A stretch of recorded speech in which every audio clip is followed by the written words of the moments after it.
Should Microsoft be a player in this business the way that Apple has become a player now, and Google has its own digital wallet product, and PayPal is being spun off from eBay?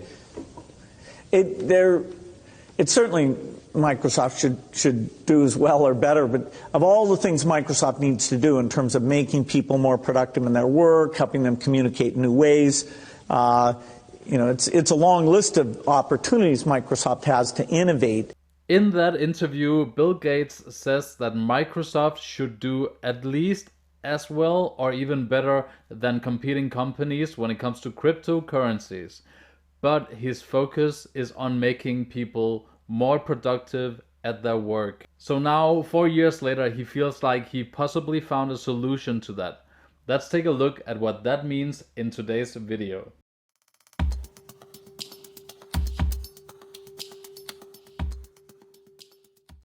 So this patent was released just a few days ago, and it details how Microsoft wants to base their upcoming cryptocurrency on body activity data, even something like brain waves. Now that sounds like a great idea.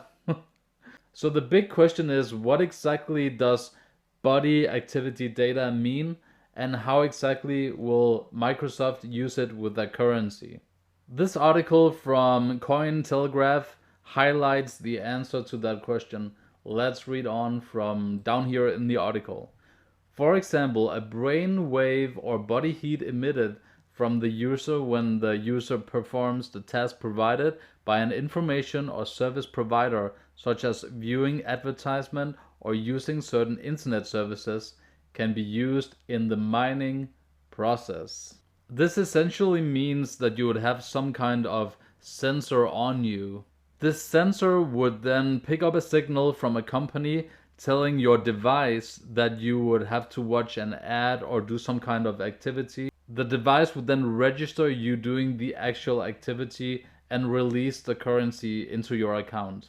This patent goes on to explain that the sensor might most likely be wearable, but could also be injected into the body of the user. Does that sound a little scary to you? Well, you're not alone. Oh, and by the way, if you like this video and the content that I'm creating, please consider subscribing.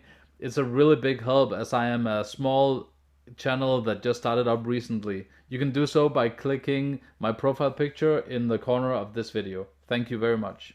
Actually, some Christians are very worried about this because in the book of Revelation, in the Bible, it talks about the mark of the beast 666 that you have to have on you, on your hand or your forehead, or on your body in order for you to be able to buy or sell anything. And so the Bible warns that people unwilling to receive the mark of the beast would be subject to later persecution. Let's just do a quick read here from the book of Revelation, chapter 13, verse 16 to 18. It also forced all people, great and small, rich and poor, free and slave, to receive a mark on their right hands or on their foreheads, so that they could not buy or sell unless they had the mark, which is the name of the beast or the number of its name. This calls for wisdom. Let the person who has insight calculate the number for the beast, for it is the number of a man. That number is 666. So at least they didn't decide to actually call the patent 666.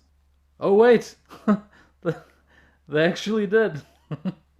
The patent is called WO 2020 followed by 060606. So obviously I don't think that we're quite there, but I do understand the initial skepticism.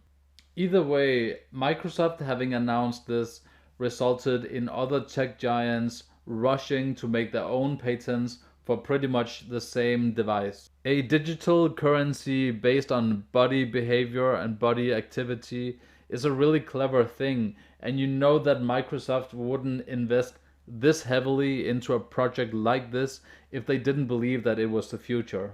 Right now, Google are dominating the market for ads online, and this could be the first step in a challenger to Google.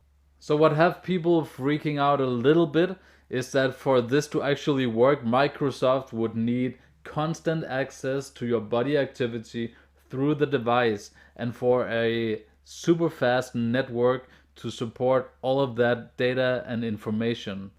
Good thing that China is introducing the 5G RUN network all across Europe right now, just in time, country after country.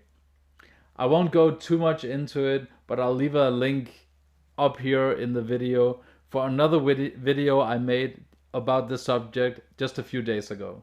So what do you think? Is this inevitable, and should we just embrace the future of technology, or should we be a little more cautious about the Chinese run 5G network that this is basically gonna need? Leave your thoughts in the comment section below and I'll make sure to reply to you. Thank you for watching and have a great day.